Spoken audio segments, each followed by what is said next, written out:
The Greens have been an aggressive force in Australian politics, morphing from an environmental party to one on the hard left.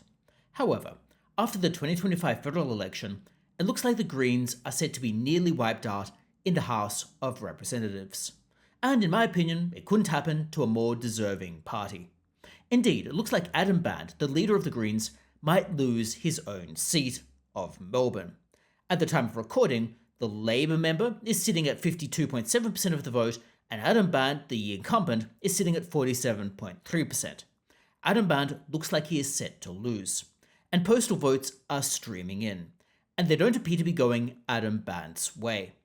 But it's not just Adam Bandt who is looking to lose his seat. Other seats appear to be lost to the Greens as well, particularly in Queensland, with Labor picking them up.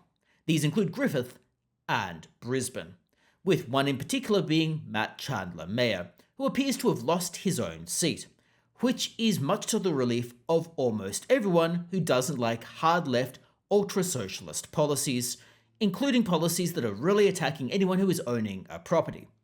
Nevertheless, the Greens have suffered major catastrophic losses in the House of Representatives. However, it's not all good news. The Greens still hold 11 seats in the Senate. Now that could potentially change, but it looks like that's where they're set to sit, so the Greens aren't totally gone yet, but they're certainly on the way out. Now, of course, we should note that Peter Dutton lost his own seat in Queensland, so it really was just the Labor Party winning in a landslide at the expense of other parties. However, the Greens going by the wayside is certainly some good news. Perhaps the only good news from the election night, at least in my opinion.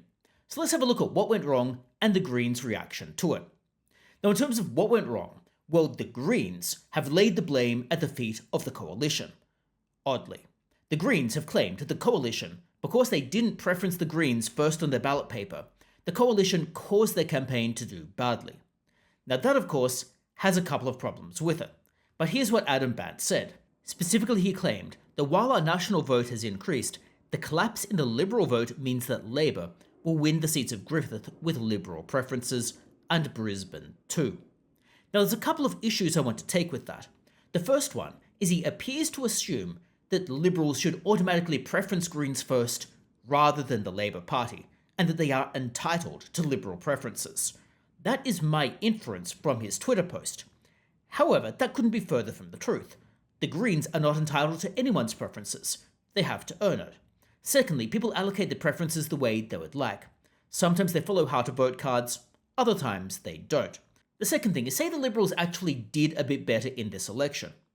Does it mean the Greens would necessarily do better and win seats?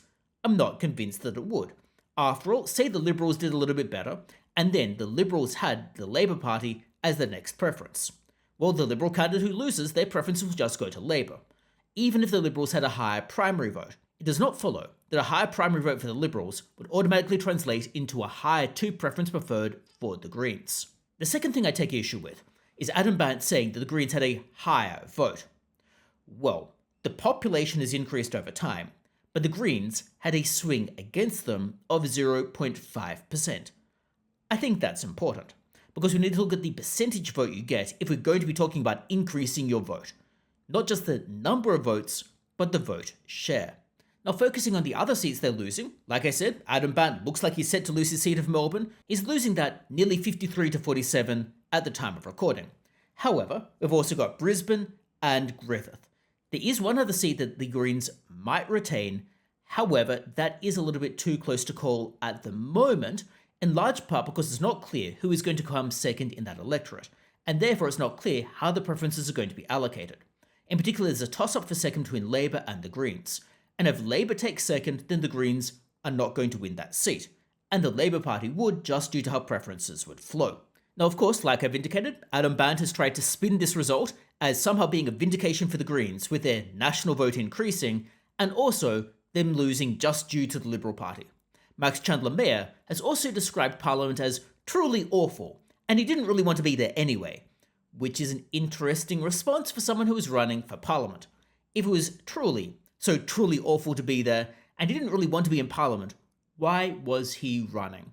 Why was he wasting everyone's time if he wasn't committed to representing his local constituents?